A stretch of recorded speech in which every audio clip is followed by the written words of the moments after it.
Okay, good morning everyone. I'm demonstrating the female reproductive system. This is the external genitalia. You can see the labia majora, the mon pubis should be here. So this is labia majora, this is labia minora. And then you have the in between the labia minora, you have the vestibule area lah, where there will be opening of the urethra and urethral opening and also the vaginal opening. So on the lateral side of the internal side of the labia majora, you can see here the paraurethral gland and also the greater vestibular gland. Okay, it is actually closed by the bulbous spongiosum muscle, and this is the ischiocavernosus muscle because this is the ischial bone. Okay, so this is the ischiocavernosus muscle, and you have the superficial transverse peroneal muscle, where this is the perineal membrane. In superior to the perineal membrane, you have deep transverse peroneal muscles. Okay, of course, this is the external anal sphincter. So this is the appearance of the external genitalia of the female reproductive system. Where you can see here, this is pubic symphysis and the pubic bone. You have the pubic tubercle here. And then, okay, we turn towards the superior view. Okay, superior view, where you can see the superior part of the uterus, or the fundus part of the uterus. This is the body of the uterus, and then you have on the lateral side the fallopian tubes or the uterine tubes. Where you can see the clear part here is the infundibulum, and this is the ampulla part of the uterine tubes. And you can see the appearance of the fimbriae here, which actually attached to the mediolateral side of the ovary. Okay, so ovary is actually attached to the ovarian ligament. Okay, so in between the ovarian ligament, and also in between the ovarian ligament and the uterine tubes, is the mesovarium and also mesosulfings. Okay, and you can see here, which is the one that attached to the almost at the fundus or the superior part of the uterus, is the round ligament that is going to exit through the inguinal canal. And actually the uterus is actually covered by the broad ligament. Okay, the broad ligament, or also known as the mesometrium, and it is actually layers of the peritoneum. And then you have at the posterior part of the uterus is the recto-uterine pouch, or known as the pouch of Douglas. Anterior to the uterus here, you can see the uterus sits on the urinary bladder. Okay, so in between the urinary bladder and also the uterus is known as the uterovesical pouch. Okay, so you can see it's actually enveloped, and from the superior part of the urinary bladder and also uterus is actually covered by the layers of the peritoneum. Okay, some of the structure or some of the blood vessels you can see here, this might be the branches of the uterine artery.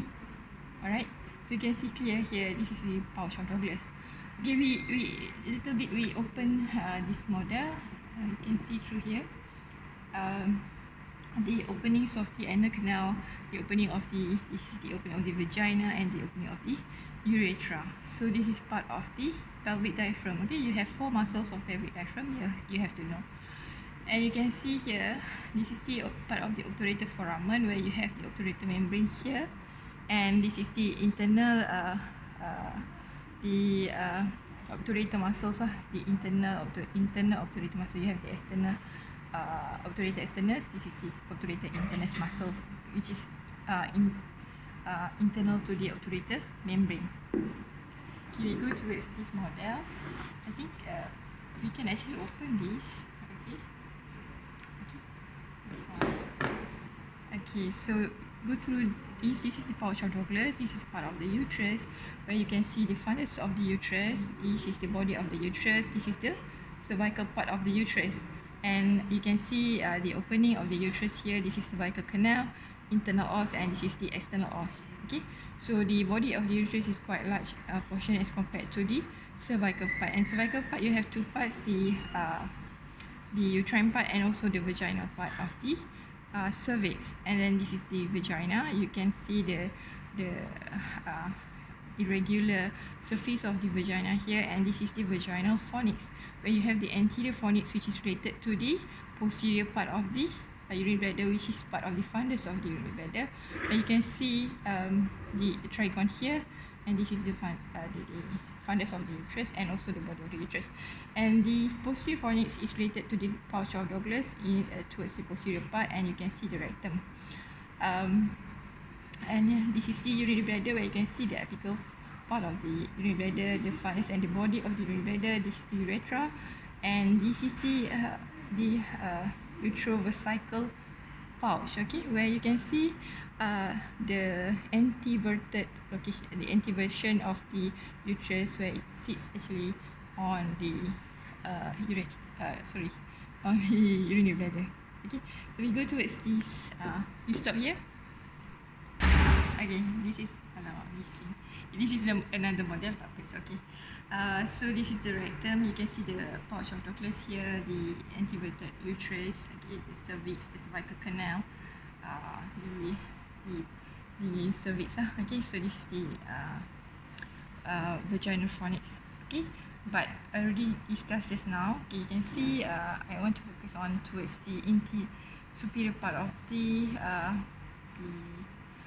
uterus. You can see the broad ligament here, which is covering the uterus, and on the posterior part is the recto uterine pouch or pouch of Douglas. Here is the ovarian ligament, which attach the ovary towards the uterus. Okay, and you have the infundibulum and uterine. The fallopian tube is divided into 4 parts. The infundibulum, where they have the fimbriae here. You have the ampulla, the isthmus, and the uterine part, which is inside the body of the uterus. And then you have the round ligament here that exits through the inguinal canal. And looking at this, this is the on the superior part of the ovary. At the superior pole of the ovary, you can see the ovarian artery and ovarian vein, ovarian artery and vein, which is actually will be inside the suspensory ligament. Okay, so the on the posterior part of the infundibulum, you can see the urethra. Okay, so posterior to urethra, you can see the this is the internal iliac artery and internal iliac vein. Okay, so the suspensory ligament or suspensory the ovarian artery and vessels here, which is covered by suspensory ligament, actually it cross over to on top of the external iliac vein and artery. And then you have the iliac psoas muscle, and this is the part of the actually all are actually covered by the peritoneum, and you can see the muscles of transversus abdominis at the outer layer of the peritoneum. Okay, I think that's all for now. And then